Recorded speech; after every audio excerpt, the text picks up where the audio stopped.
Le petit chaperon rouge. Voici l'histoire d'une petite fille, très jolie, qui adore mettre le bonnet de velours rouge que lui a offert sa grand-mère. Elle le porte si souvent que tout le monde l'appelle Petit Chaperon Rouge.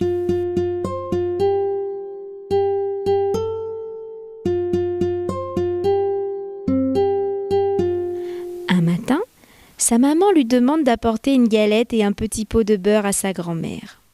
« Tiens, Petit Chaperon Rouge, porte ce panier à Mère Grand. Elle est malade et affaiblie.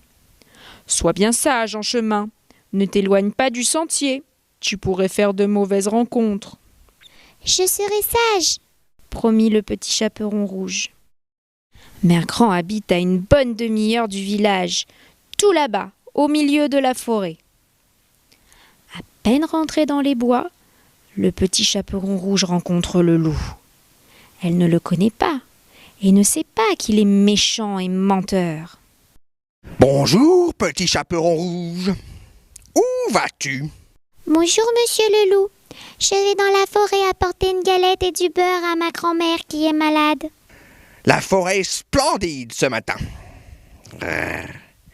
Regarde comme les fleurs sont belles. Tu devrais cueillir un bouquet pour ta grand-mère. » Oh, c'est une bonne idée. Merci, monsieur le loup. Oh, comme il est méchant ce loup. Il veut retarder le Petit Chaperon Rouge et arriver le premier chez Mère Grand. Le loup arrive chez Mère Grand et frappe à la porte. Toc, toc, toc. « Qui est là ?» demande la vieille dame. C'est moi, le Petit Chaperon Rouge. « Tire la chevillette et la bobinette, chéra !» Le loup ouvre la porte et bondit sur Mère Grand. Il l'avale d'une bouchée. Pendant ce temps, le Petit Chaperon Rouge gambade dans les bois à la recherche des plus belles fleurs. Une fois son bouquet fini, elle reprend le chemin de la maison de sa grand-mère. Elle arrive devant la porte et frappe. Tac, tac, tac. Qui est là? C'est le Petit Chaperon Rouge. Tire la chevillette et la bobinette, chère. Le Petit Chaperon Rouge tire la chevillette et s'approche du lit. Oh, Mère Grand, que tu as de grands bras. C'est pour mieux t'embrasser, mon enfant. Oh, Mère Grand, que tu as de grandes oreilles. C'est pour mieux t'entendre, mon enfant. Oh, Mère Grand, que tu as de grandes dents. C'est pour mieux te manger, mon enfant. Le loup bondit et se jette sur le Petit Chaperon Rouge. Il l'avale d'une bouchée. Heureusement, un chasseur passe devant la maison et assiste à la scène. Il entre, prend le loup par les pattes et le secoue très fort. Tiens, méchant loup, tu l'as bien mérité. Le loup crache alors la grand-mère et le Petit Chaperon Rouge.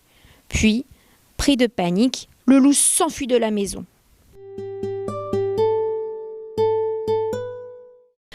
Mère Grand et le Petit Chaperon Rouge, heureuses d'être sauvés, remercient le chasseur. Ils partagent leur galette avec lui. Quant au Petit Chaperon Rouge, elle se promit de ne plus désobéir à sa maman. Voici l'histoire des 3 petits cochons, racontée par le site mondedespetits.fr.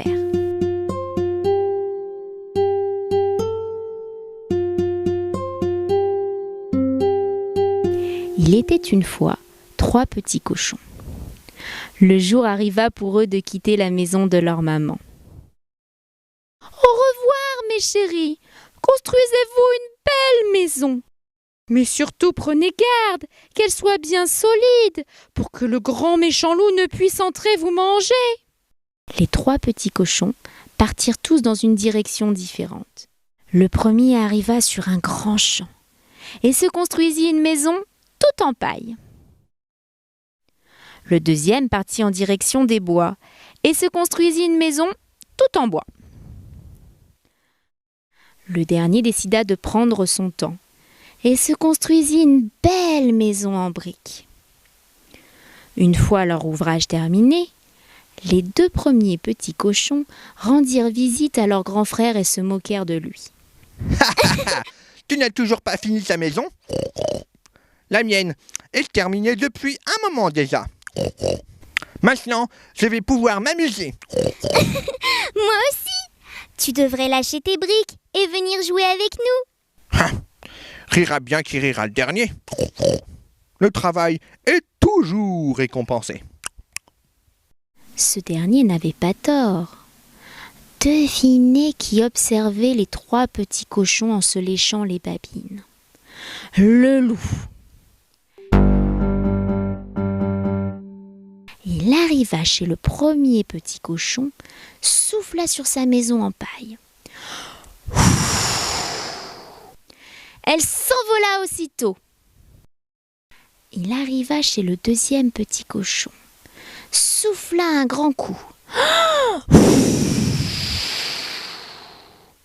La maison de bois s'envola également. Les 2 petits cochons s'enfuirent et se réfugièrent chez leur grand frère. Le loup s'approcha de la maison en briques, souffla, souffla, encore, et encore.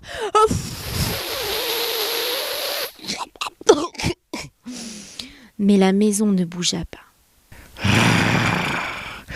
Je ne vais pas me laisser faire. Je finirai bien par les manger, ces 3 petits cochons. Je sais. Je vais monter sur le toit et entrer par la cheminée. Quand le 3e petit cochon vit ce que faisait le loup, il plaça une marmite remplie d'eau très chaude sur le feu ardent. Et juste au moment où le loup arriva, il ôta le couvercle. Pouf! Le loup tomba dans l'eau bouillante. Il se brûla et sortit très rapidement de la maison. Les petits cochons décidèrent de s'installer tous les 3 dans la maison de briques. Et il ne revint jamais le loup.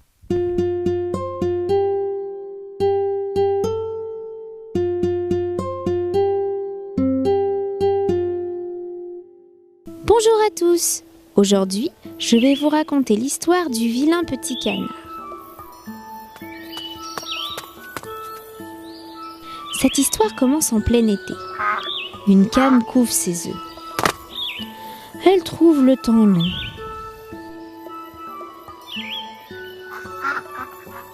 Oh, regardez, je crois qu'un œuf bouge enfin. Oh, un deuxième. Cric, cric. Ça y est, je vois 2 jolis petits canetons. La maman cane est très heureuse. Elle leur fait un gros câlin. Mais il reste un œuf, le plus gros. Qu'il est long à sortir celui-là. La maman cane s'impatiente. Écoutez bien, j'entends un craquement. Oh, le voici. Quel étrange caneton. Il est grand, gris et pas bien beau. Voilà un énorme caneton. Coin, coin. Aucun des autres ne lui ressemble. Il est si gros. Qu'importe, c'est mon petit à moi. Et puis, il est beau quand même quand on le regarde bien. Coin, coin. Et ils partent tous ensemble pour leur première promenade.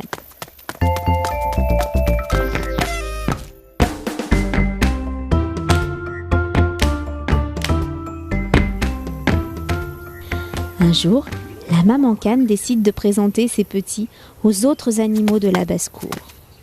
À Madame Oie, Madame la Poule et Madame Dindon. Elles ne sont pas très gentilles et sautent aussitôt sur le vilain petit canard. « Ah, celui-là, nous n'en voulons pas !» dit Madame Dindon. « Ah, il est grand, il est trop laid !» Maman cane intervient aussitôt pour protéger son petit. « Ah, mais laissez-le tranquille ! Il ne fait de mal à personne. Il n'est pas beau, Mais il a bon caractère et il nage bien. Il est resté trop longtemps dans son œuf. Voilà pourquoi il est si gros. Mais les animaux de la basse-cour sont très méchants et continuent à faire des misères à notre petit canard. Celui-ci, se sentant rejeté, décide de partir.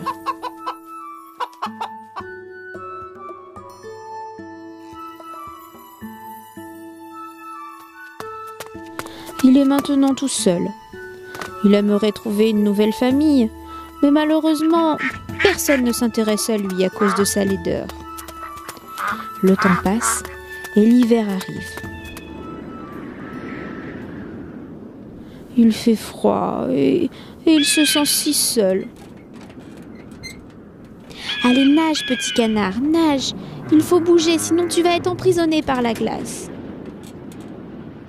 Oh non, trop tard. Heureusement, un vieux monsieur passe par là, brise la glace et récupère le caneton.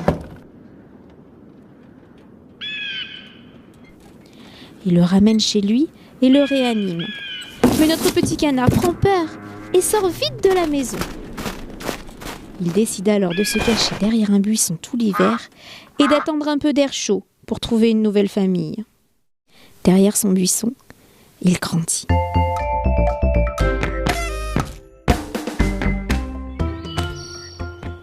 C'est maintenant le printemps qui arrive. Debout, petit canard. Il fait chaud et il fait beau. Allez, lève-toi. Il y a des fleurs de partout et ça sent si bon.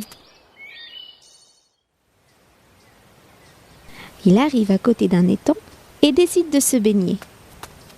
Mais voilà 2 superbes cygnes blancs qui arrivent. Ils sont si élégants qu'ils semblent flotter sur l'eau. Comme ils sont beaux. Le petit canard les admire et dit alors: Je vais voler vers vous. Et vous me taperez certainement d'avoir l'audace de vous approcher. Moi, le vilain petit canard. Il plonge dans l'eau. Mais à son grand étonnement, les cygnes ne l'attaquent pas et semblent l'accepter. Il penche la tête et regarde alors son reflet.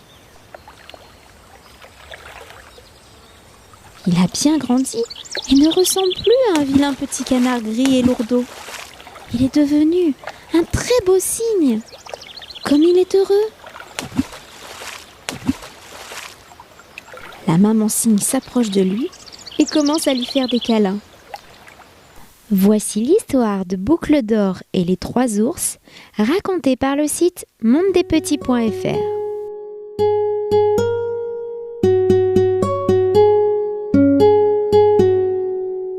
Tout près de la forêt habitait une petite fille qui avait les cheveux si blonds et si bouclés qu'on l'appelait Boucle d'Or. Dans la forêt, près de la maison de Boucle d'Or, vivait une famille ours. Il y avait le grand ours, le papa, un ours de taille moyenne, la maman, et un petit ours.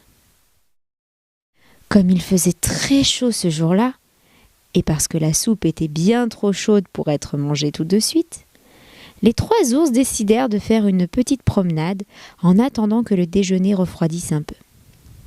Ils sortirent donc tous les 3, laissant derrière eux la porte de la maison entr'ouverte. Ils ne craignaient pas les voleurs. Boucle d'Or, ce jour-là, avait aussi eu l'envie de se promener dans la forêt.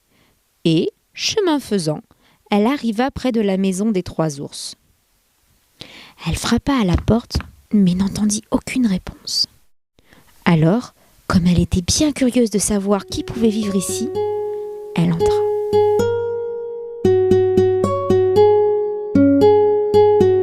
En arrivant dans la salle à manger, elle remarqua sur la table 3 bols de soupe. Elle s'approcha du grand bol, celui du grand ours, goûta la soupe, il la trouva bien trop chaude. Brr. Elle s'approcha alors du moyen bol, celui de la maman ours, goûta la soupe et la trouva bien trop salée.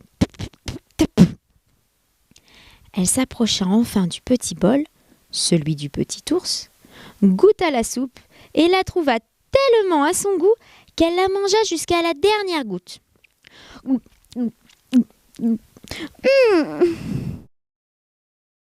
Ensuite, elle voulut s'asseoir. Elle s'assit sur la grande chaise, celle de Papa Ours, mais la trouva bien trop haute. Elle s'assit sur la moyenne chaise, celle de Maman Ours, mais la trouva, oh là, un peu trop bancale. Elle s'assit alors sur la petite chaise, mais comme Boucle d'Or était trop lourde, elle cassa. Oh, c'est pas grave, Se dit-elle. continuons la visite. Elle vit alors un escalier au bout de la pièce et entreprit de le monter. Arrivée en haut, elle vit une grande chambre à coucher dans laquelle se trouvaient 3 lits. Un grand, un moyen et un petit. Elle se coucha sur le grand lit, celui de Papa Ours évidemment. Mais elle le trouva trop dur. Alors elle se coucha sur le moyen lit, celui de Maman Ours bien entendu. Mais elle le trouva trop mou. Enfin elle se coucha sur le petit lit, celui du petit ours, cela va de soi. Et elle le trouva tout à fait comme il faut. Alors elle s'y endormit.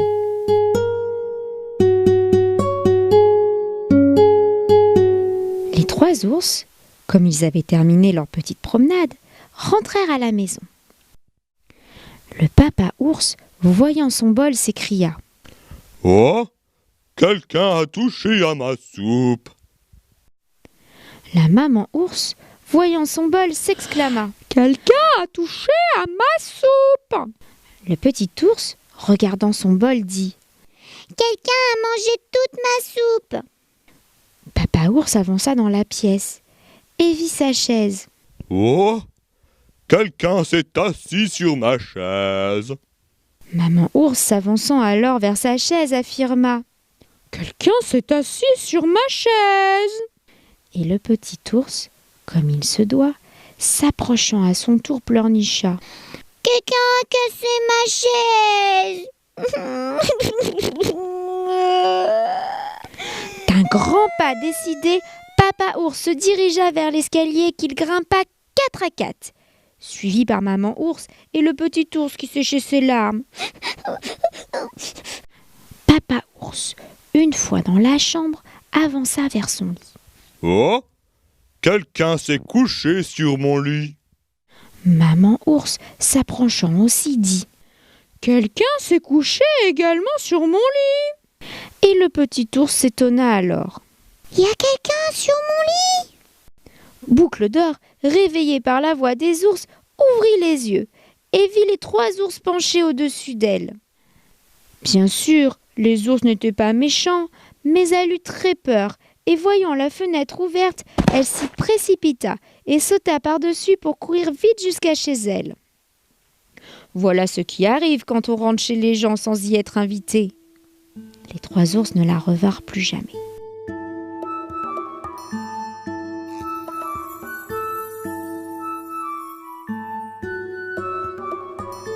Tu as aimé cette vidéo ?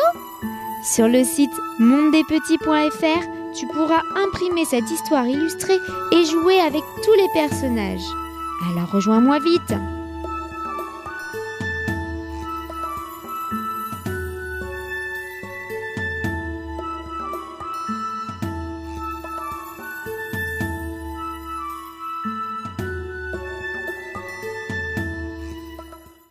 Bonjour les enfants.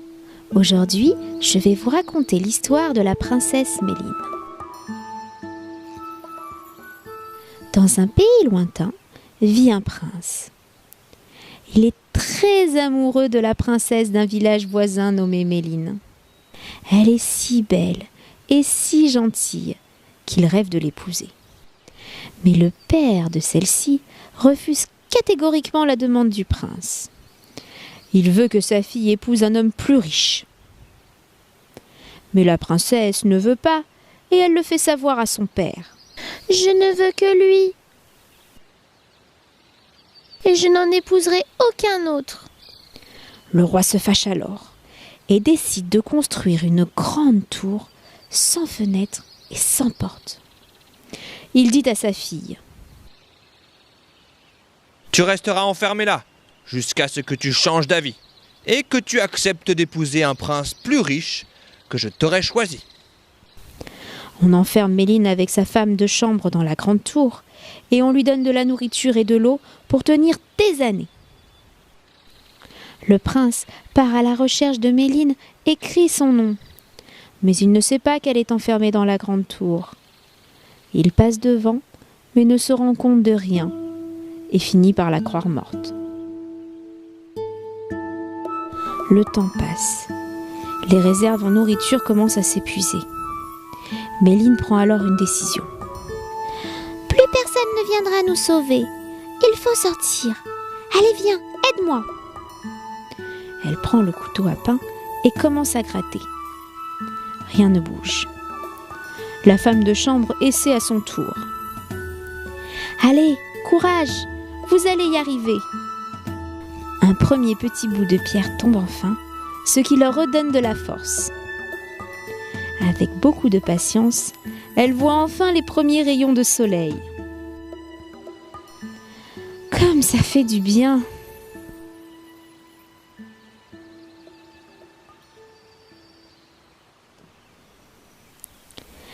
C'est alors que Méline aperçoit le château de son père.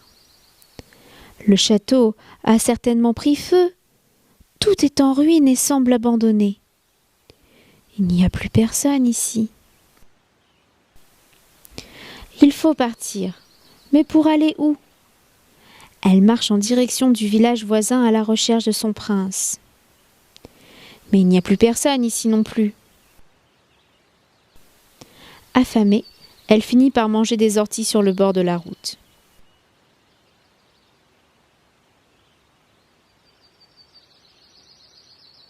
Ce n'est que bien plus tard, dans un village voisin, qu'elle rencontre un cuisinier qui lui propose de travailler pour lui au palais.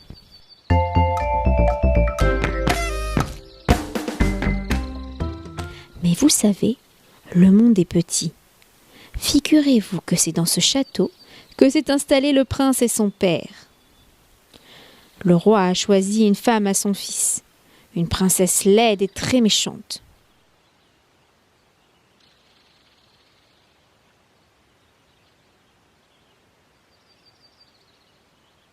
La fiancée, quant à elle, est déjà au palais.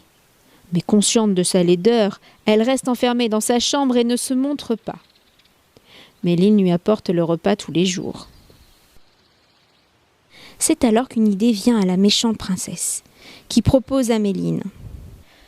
C'est ton jour de chance.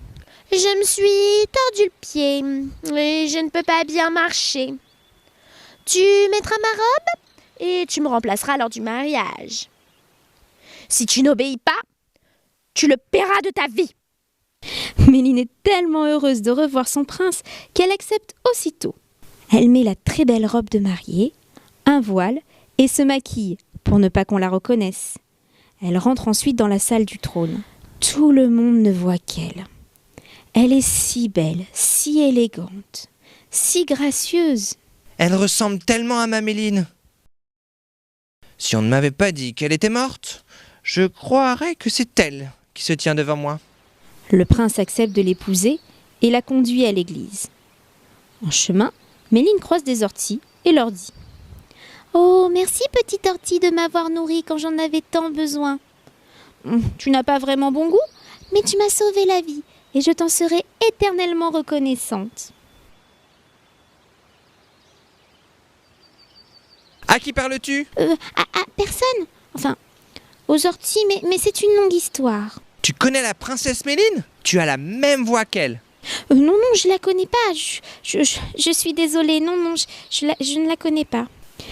Le prince sort aussitôt un très beau collier de sa poche et le met autour du cou de Méline. Puis ils arrivent à l'église et se marient.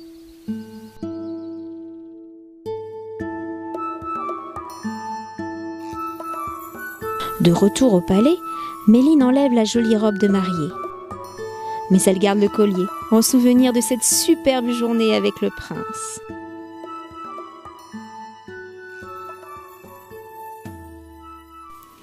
Les heures passent et on conduit la méchante princesse dans la chambre du prince. Elle cache son visage sous son voile pour que le prince n'apprenne pas la supercherie. Le prince dit alors: Qu'as-tu dit aux orties près de la route? À quelle ortie? Je parle pas aux orties, moi. Si tu ne leur as pas parlé, alors tu n'es pas la vraie mariée. Attends.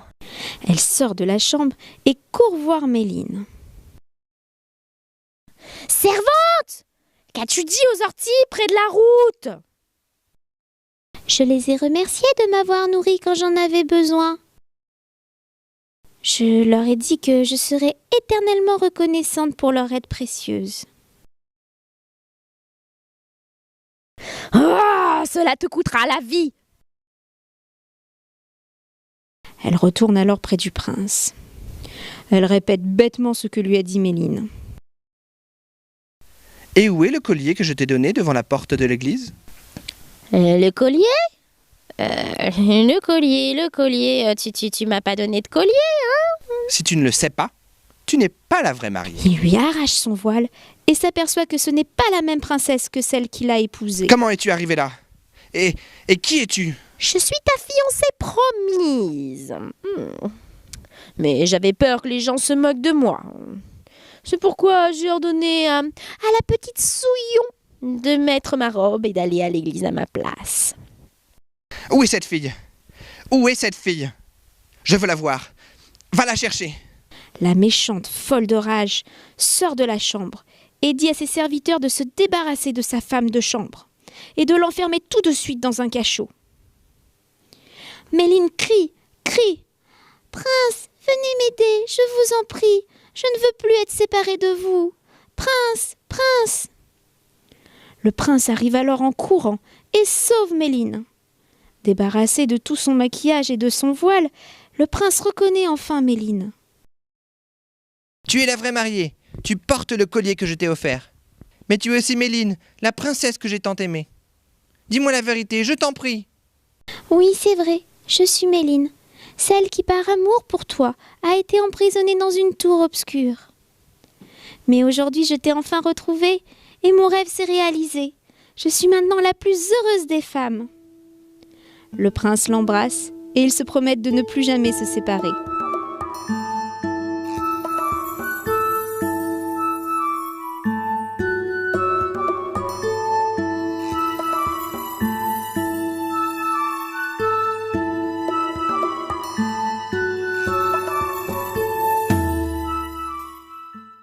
Le petit chaperon rouge, raconté par le site mondedespetits.fr. Voici l'histoire d'une petite fille, très jolie, qui adore mettre le bonnet de velours rouge que lui a offert sa grand-mère. Elle le porte si souvent que tout le monde l'appelle Petit Chaperon Rouge.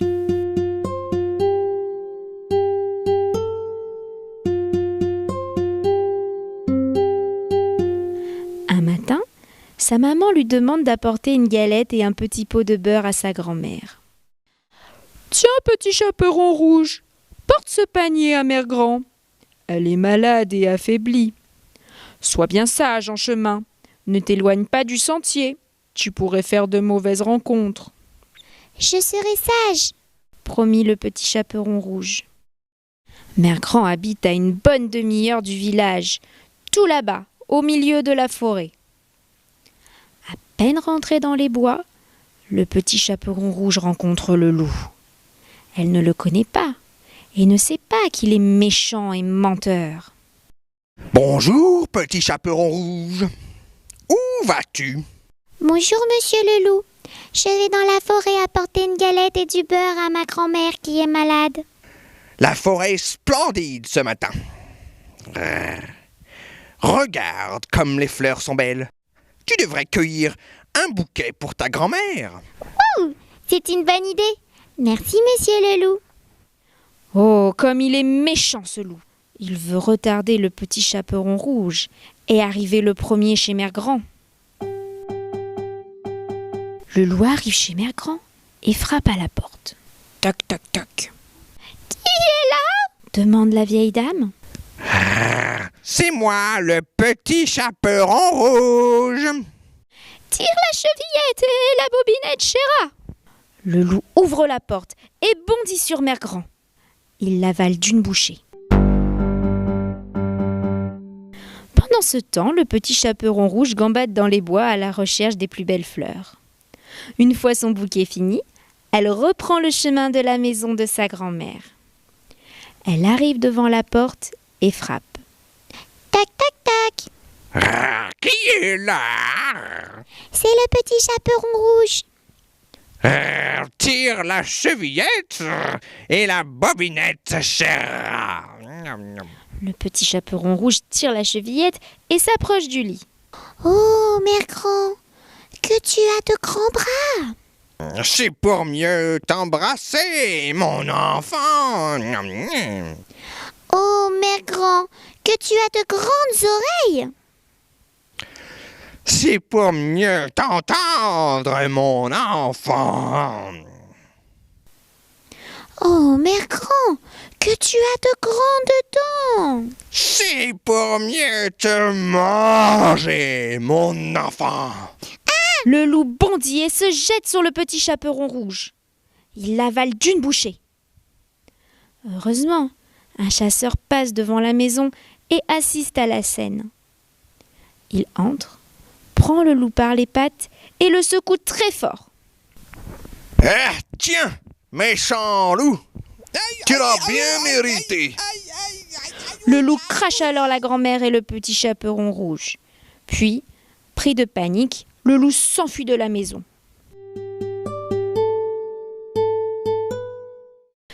Mère Grand et le petit chaperon rouge, heureuses d'être sauvés, remercient le chasseur.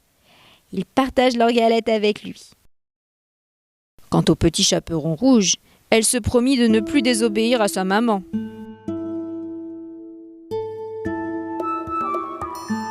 Tu as aimé cette vidéo ? Retrouve-moi vite sur le site mondedespetits.fr. Plein d'autres surprises t'attendent.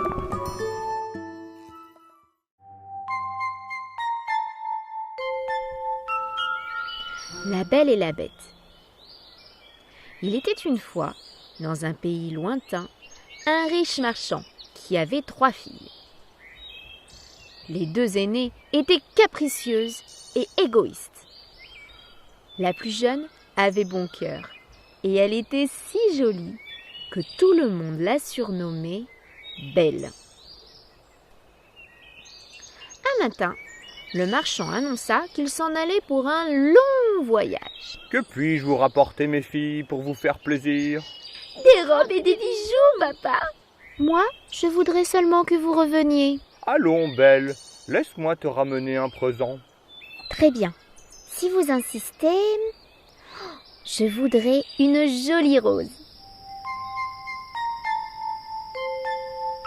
Sur le chemin du retour, le marchand se perdit dans la forêt. Frigorifié, il fut heureux de trouver un château qui semblait abandonné. Il entra. Il y a quelqu'un? Personne ne répondit. Sur la table, un somptueux dîner était servi. Le marchand, affamé, s'attabla, dîna, puis épuisé, décida d'aller se coucher. Le lendemain matin, en quittant le château, il remarqua des roses dans le jardin et décida d'en cueillir une pour sa fille. C'est alors qu'une horrible bête apparut devant lui. Comment oses-tu me voler, moi qui t'ai offert mon hospitalité? Est-ce ainsi que tu me remercies? Pitié, monseigneur, je suis désolé. Ce n'est qu'une petite rose pour l'une de mes filles. Fort bien. J'épargnerai donc ta vie à la condition que l'une de tes filles vienne vivre ici avec moi. Le cœur brisé, le père rentra chez lui et expliqua la situation à ses filles. Belle accepta aussitôt de se rendre au château. Quand elle y arriva, Belle découvrit qu'un délicieux repas avait été préparé à son intention. Alors qu'elle commençait à peine à manger, la bête apparut. Belle faillit s'évanouir de frayeur. Mais la bête lui souhaita seulement bonne nuit et s'en alla. Belle chercha alors dans le château un endroit où dormir. Elle arriva devant une porte couverte de roses. Elle entra et s'aperçut que la pièce avait été aménagée pour elle. Elle se dit alors: si la bête voulait me tuer, elle n'aurait pas fait tout ça.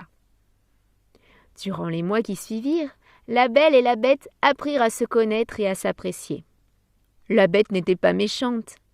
Un soir, la bête demanda à Belle si elle voulait l'épouser. Belle refusa. La bête, le cœur brisé, décida de lui rendre sa liberté. Vous pouvez rentrer chez vous. Vous n'êtes plus ma prisonnière. Tenez, voici une bague. Si vous voulez me revoir, il vous suffira de la mettre à votre doigt et elle vous conduira jusqu'à moi.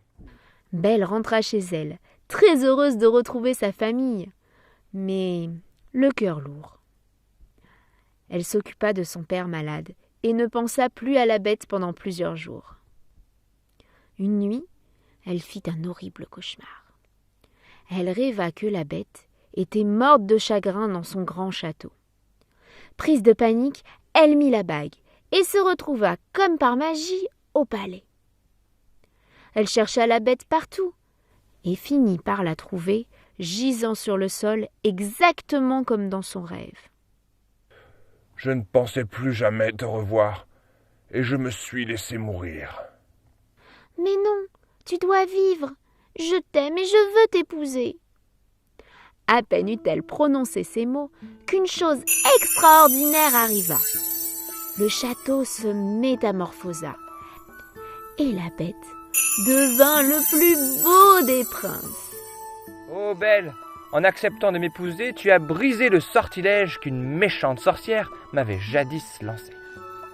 Belle avait brisé le sort, car elle avait compris que la véritable beauté vient du cœur. Un grand mariage fut célébré au château avec tous les amis et la famille de Belle. Ils vécurent heureux et eurent beaucoup d'enfants.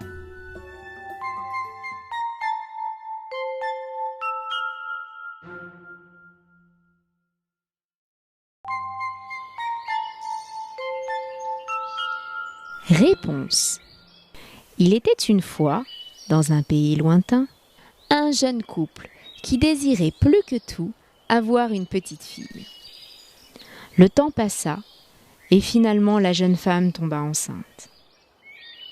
Affaiblie par sa grossesse, elle contemplait par les fenêtres les belles réponses de sa voisine.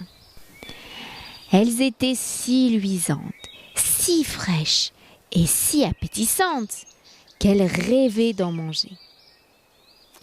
Son mari, voulant la rendre heureuse, s'introduisit dans le jardin. Il ne savait pas que la maison voisine appartenait à une sorcière. Il cueillit les réponses et les offrit à sa femme, qui les mangea goulûment. Mais la sorcière s'en rendit compte et déclara au jeune couple: « Quelle audace de venir s'introduire dans mon jardin comme un voleur et de me prendre mes précieuses réponses. Je ne vous le pardonnerai jamais. Quand votre précieux bébé sera né, à mon tour, je viendrai chez vous et je vous l'enlèverai. » À la naissance de la petite fille, la sorcière mit son plan à exécution et prit le bébé, qu'elle nomma Réponse. Elle l'éleva comme sa fille et prit grand soin d'elle. Les années passèrent et à 16 ans, Réponse devint très belle. Elle avait de longs cheveux blonds dorés, de très beaux yeux bleus et était d'une gentillesse infinie. La vieille sorcière, de crainte qu'on l'enlevât, décida de l'enfermer en haut d'une tour perdue dans la forêt. Sans escalier, aucune personne ne pouvait y monter, sauf la sorcière. Elle appelait: « Réponse! Réponse! Descends-moi tes cheveux !» Alors Réponse laissait tomber sa natte et la sorcière grimpait.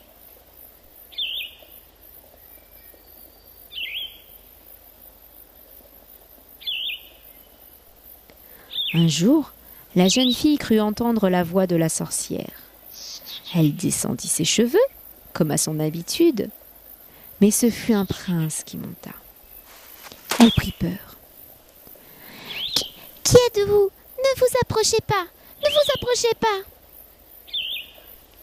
Le prince la rassura en lui parlant gentiment, et ils tombèrent amoureux. Le jeune homme passa la voir tous les jours, sans que la sorcière ne s'en aperçoive.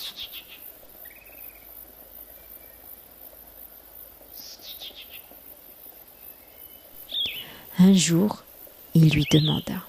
Réponse, ma belle réponse. Je vous aime. Voulez-vous m'épouser et descendre de cette tour avec moi? Oh oui, je le veux. Elle en parla aussitôt à la sorcière, croyant que celle-ci serait heureuse pour elle. Mais ce fut tout l'inverse. Elle devint folle de rage. Mais comment as-tu osé me trahir? Moi qui t'ai élevée comme ma fille, tu vas me le payer. Elle coupa les cheveux de Réponse et l'envoya seule dans un désert lointain. Elle tendit ensuite un piège au prince. Après avoir récupéré les cheveux de Réponse, elle le laissa monter en haut de la tour, puis le poussa par la fenêtre. Le prince perdit l'équilibre et tomba sur des épines qui lui crevèrent les yeux. « Jamais, tu m'entends? Jamais tu ne reverras ta bien-aimée !» Le prince, déchiré de douleur, erra dans la forêt, aveugle, à la recherche de réponses.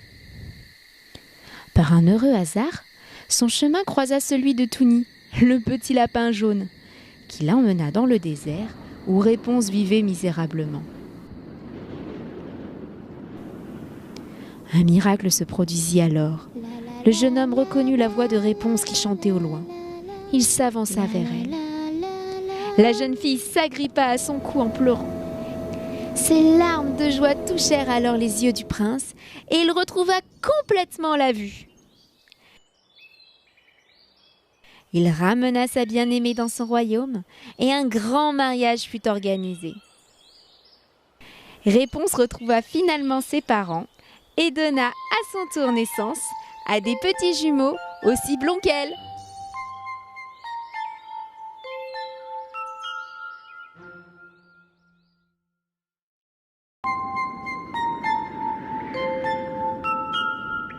La Reine des Neiges. Il était une fois, dans un pays lointain, deux jeunes amis qui vivaient dans les maisons voisines. La fille s'appelait Gerda et le garçon Kay. Ils n'étaient pas frères et sœurs, mais s'aimaient comme tels. Ils passaient leur journée à jouer ensemble dans le jardin. L'hiver arriva, et cette année-là, il fut particulièrement froid. Les vitres étaient couvertes de givre. La neige et le gel avaient envahi tout le village. Les enfants se réfugièrent chez la grand-mère de Gerda qui leur raconta des histoires. Grand-mère, d'où vient ce grand vent frais qui nous empêche de sortir dehors? C'est la Reine des Neiges qui nous l'envoie. La Reine des Neiges? Mais qui est-ce, grand-mère? C'est une jeune femme qui vit dans un pays fort lointain, où la neige est éternelle. Elle habite seule dans un grand palais. Elle est d'une incroyable beauté. Mais son cœur est aujourd'hui aussi froid que de la glace. Quand la Reine des Neiges est contrariée, elle déverse sa colère sur nous et envoie du gel et de la neige. La Reine des Neiges, elle n'a qu'à venir, je n'ai pas peur d'elle. Je la mettrai sur un poêle brûlant, elle fondra aussitôt et nous retrouverons le soleil. Ne rigole pas avec ça, malheureux. La Reine des Neiges pourrait t'entendre et sa colère serait terrible. La grand-mère avait raison de s'inquiéter. Du haut de son château, la Reine des Neiges espionnait Gerda et Kay grâce à un miroir magique. « Ah, tu te moques de moi? Très bien, tu vas voir ce qui t'attend. » Très en colère, elle jeta un sort. Une énorme tempête de neige et de glace s'abattit sur le village des enfants.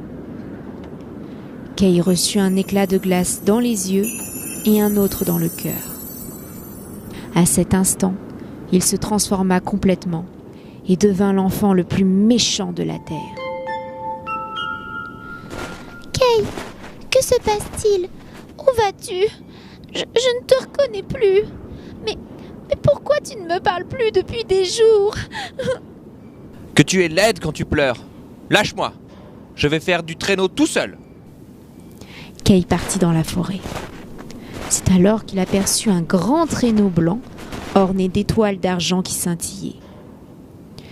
Une grande dame s'y était assise. C'était la Reine des Neiges. Kay, fascinée par sa beauté, s'approcha. Elle déposa un baiser sur son front. Et à ce moment précis, il perdit complètement la mémoire et s'endormit. Ton cœur est maintenant froid comme le mien. Ta place est avec moi, dans mon palais.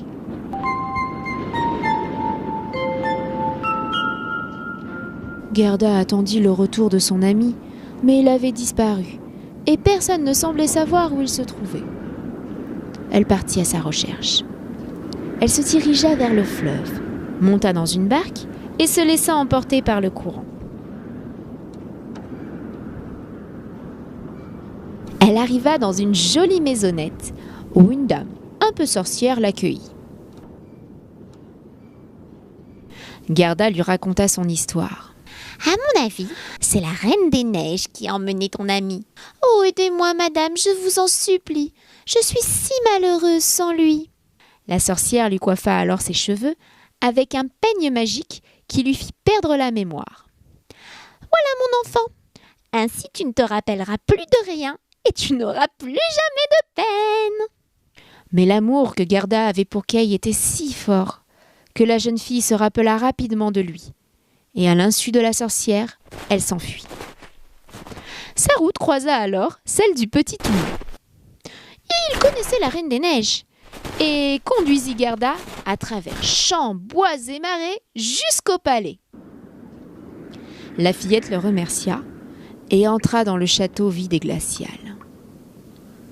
Au centre se tenait la Reine des Neiges. « Que viens-tu faire dans ma demeure ?» Je viens récupérer mon ami Kay. Il a perdu la mémoire et son cœur est maintenant de glace. Sa place est avec moi. Mais si j'arrive à dégeler son cœur, me laisserez-vous partir avec lui? C'est totalement impossible. La jeune fille se jeta alors sur le garçon.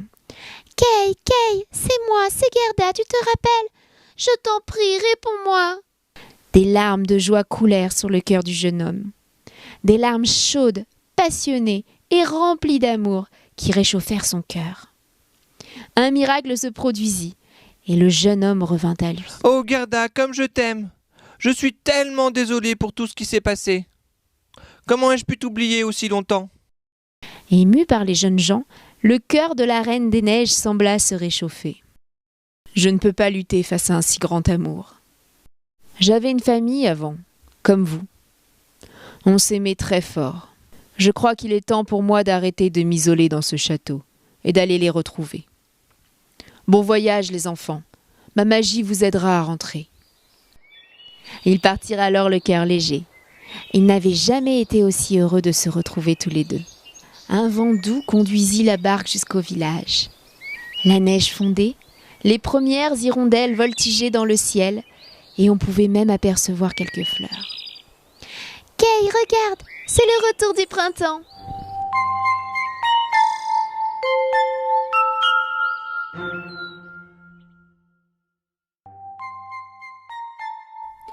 Cendrillon. Il était une fois, dans un pays lointain, un gentilhomme qui, étant devenu veuf, se maria avec une femme égoïste et méchante. Elle avait 2 filles, aussi cruelles qu'elle. De son côté, le gentilhomme avait une fille douce et d'une bonté sans exemple. Sitôt mariée, la belle-mère fit éclater sa vraie nature. Elle chargea la jeune fille des tâches les plus ingrates. La pauvre enfant travaillait toute la journée sans répit. Elle n'arrêtait que le soir, quand tout le monde était endormi. Avant de rejoindre le grenier glacé où elle était logée, la pauvre enfant venait se réchauffer un moment au coin de la cheminée.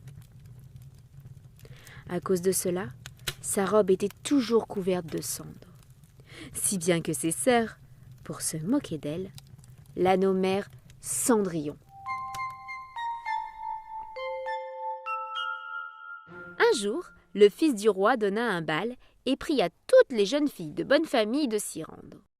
Les 2 vilaines sœurs furent transportées de joie. « Le prince organise un bal. Oh, je dois être la plus belle. Cendrillon, Cendrillon, lave et repasse vite toutes mes robes de soirée et tous mes rubans. Mais dépêche-toi donc. Est-ce que moi aussi je pourrais venir avec vous au bal? Cendrillon au bal. On verrait bien si on te voyait avec ta robe pleine de cendres et ton balai. Allez, viens vite me coiffer. » N'importe quelle autre fille les aurait coiffées de travers, mais pas Cendrillon. Elle était bonne, elle aida ses sœurs du mieux qu'elle le put. Le soir du bal arriva. Les sœurs partirent au bal et Cendrillon resta toute seule, près de la cheminée. Elle était si triste. Elle pleurait. C'est alors qu'apparut une fée, la marraine de Cendrillon. Elle sentit aussitôt la peine de sa filleule. « Bonjour ma chérie, pourquoi pleures-tu autant? Tu voudrais aller au bal toi aussi? » « Oh oui, j'aimerais tellement, mais c'est impossible. » « Tu es une belle personne, Cendrillon. J'ai vu que tu t'étais bien occupée de tes sœurs. Allez, viens, suis-moi dans le jardin. Il faut qu'on trouve une bonne grosse citrouille. » « Une citrouille?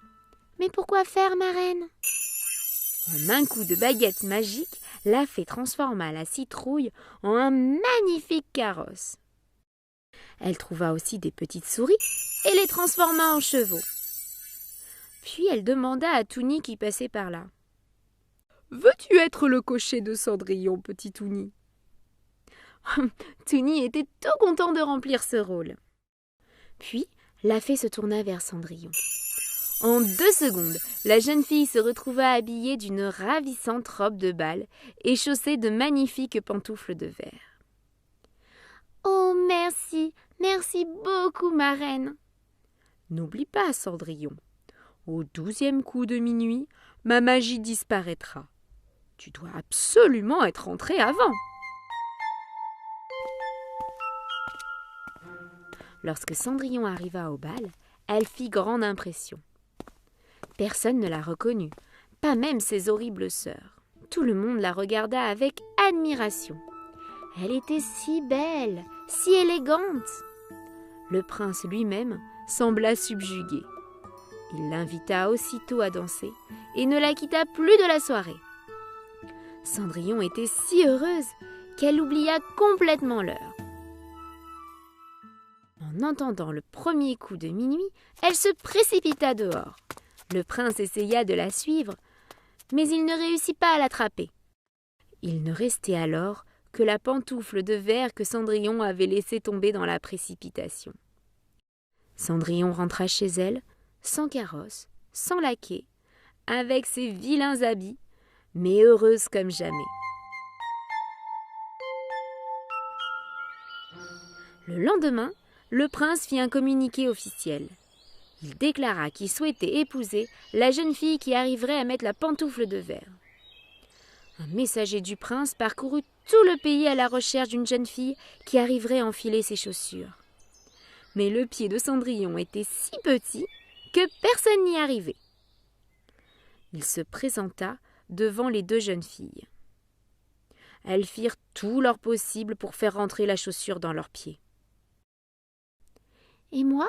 Puis-je essayer? » Le messager approcha alors la chaussure de Cendrillon. Elle lui allait parfaitement. « C'est pas possible !» L'étonnement des 2 sœurs fut grand, mais encore plus grand quand Cendrillon tira de sa poche l'autre pantoufle.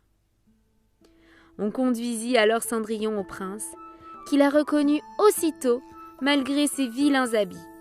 « Quelques jours plus tard, un grand mariage fut organisé.